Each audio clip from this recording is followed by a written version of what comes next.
Captain America number 10, which is Legacy number 760, if you count the series from, starting in issue number 100 in 1967, 68. Um, so this is volume, 10 or something like that, number 10. I have a subscription to it, so that's why it's in this little bag. And so we'll take it out of the bag. Now, this came out last week, I think, maybe the week before, and I just got it in the mail a couple days ago. And, I'm not really sure what to make of this series. Part of me likes it. In fact, I do recommend it. I think it's fine, but it's a little different than what people might be used to with Captain America. I mean, even just the way this cover looks doesn't really look like a Captain America cover. It almost looks like a Miracle Man cover or something like that. Looks very serious. The logo has a very military type logo. It's very like it doesn't scream action. But it's an interesting cover, by the way. I don't know who did it. There's the signature. It looks like way down there. But I don't like how the gloves are drawn where they're really long. His gloves should be a little shorter than that. But anyways, it's written by J. Michael Straczynski, who's a really good writer, and drawn by Jesus Saiz, whose art I really enjoy. I found out about his art when I was recently, like a year or so ago, getting into the Nick Spencer Captain America run, the Steve Rogers Captain America, which a lot of people didn't like because it was the one where Steve Rogers was revealed to be a Hydra agent all this time. It turned out he wasn't really. It was like a different Captain America from another dimension or something. But I really enjoyed that series, and I thought it was an interesting new way of doing a Captain America story to make it interesting to people who might have been bored by Captain America. And Jesus's art, Jesus Saez's art was very, very well done. You could tell that he's not your typical, Marvel superhero artist. It has a very realistic style, like a European type graphic novel type style. And I've always liked J. Michael Straczynski, especially his miniseries The 12 way back when, which was it was almost like Watchmen, but using some of the 1940s timely characters. Now, in a way, it's sort of like if you were wanting to read an Alan Moore version of Captain America, this could be, something like it. It's sort of Alan Moore without the snark, or Alan Moore without the shock value, where Alan Moore would tend to maybe throw in something for shock value. J. Michael Straczynski's writing style is much more low key, but very intelligent, very imaginative and interesting. Uh, Again, though, not really sure how it fits in with sort of the Captain America style or mythos. It sort of goes against it in a way.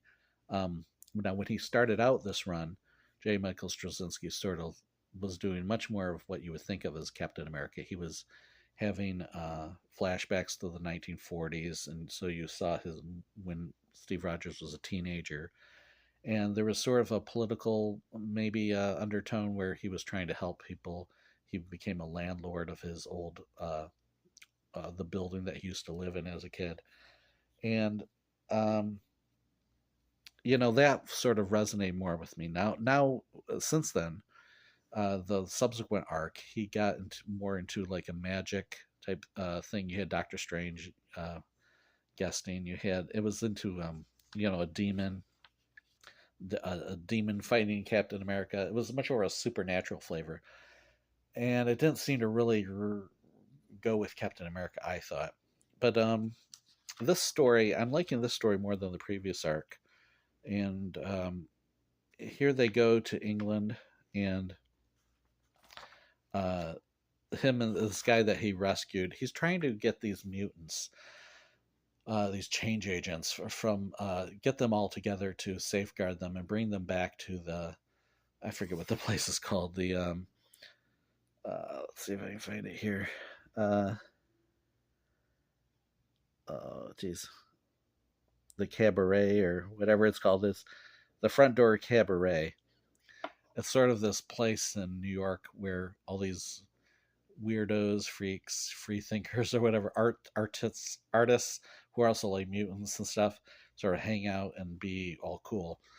Um, so there's like a similar thing to that here in England, where they. I thought this was a clever sequence where it's like use the other door, but then this other door says another door, and so Steve Rogers sort of figures out that there's a door between these two doors. You're not supposed to choose either door. You're supposed to choose this middle door that is, disguised. So they're able to go into this place, which is just apparently some sort of rave for all these mutant artists and stuff. And this person is the person behind it. That the person that they're actually looking for, that they're trying to protect. Now, I don't want to show the whole story here because there's like a big twist ending here. Now, the thing is, the twist ending, I don't think really works because nice little action sequence there, because it seems like there would have been too much effort involved in all this to actually make the twist credible. But we'll see. Now, the funny thing is that Steve Rogers doesn't actually wear his costume in this whole issue. He's just Steve Rogers, which is different, I guess maybe does sort of tie into the first story arc that he did, which was kind of trying to show that, even before the super soldier serum, Steve Rogers was still heroic, even before he became Captain America. So here even without his costume, he's still a hero. And anyways, I don't want to show the whole thing because I'm going to give away some secrets of what's going to happen. But it's basically just a setup. Probably in the next issue, I don't know if they have another change agent that they have to find. There was like a third person on the list. Probably issue number 11 will deal with that. And then issue number 12, maybe some sort of where all three of the people are involved, the change agents that he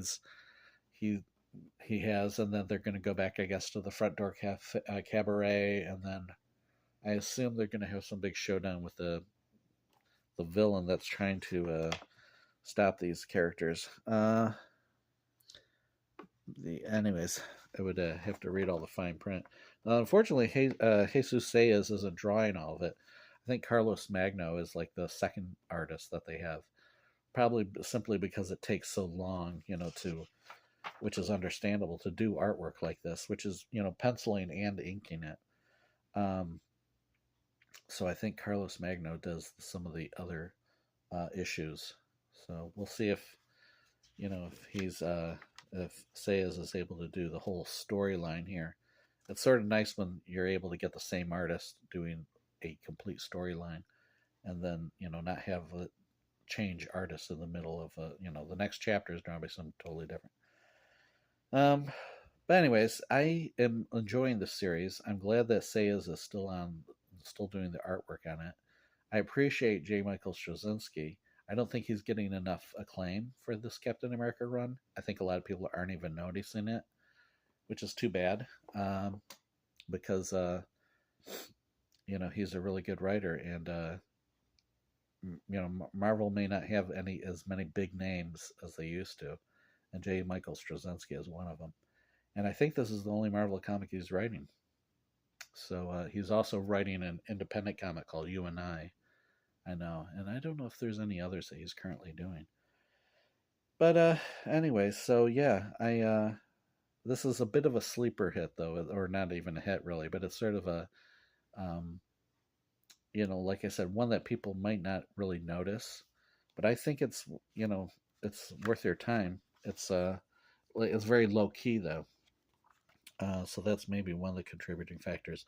Also, the price is $4.99, which is the price jumped. I think when it renumbered to number one. So for how many? So if you don't count the recap page, how many pages of art does that give you? 1, 2, 3, 4, 5, 6, 7, 8, 9, 10, 11, 12. Again, I don't want to spoil any of it. 13, 14, 15, 16, 17, 18, 19, 20, 21, 22.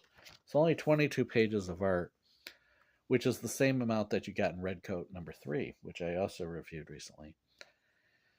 And that's it costs $1 less. And plus, you get a cardstock cover on that one. Plus, you get the flimsy regular cover.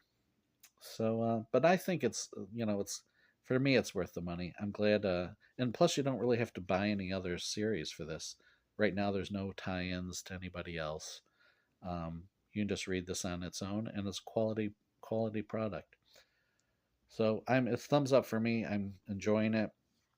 There was a letter page, I think, last issue. I don't think there's a letter page this time. So hopefully people are writing in. In fact, here's the little preview of what the cover of the next issue looks like.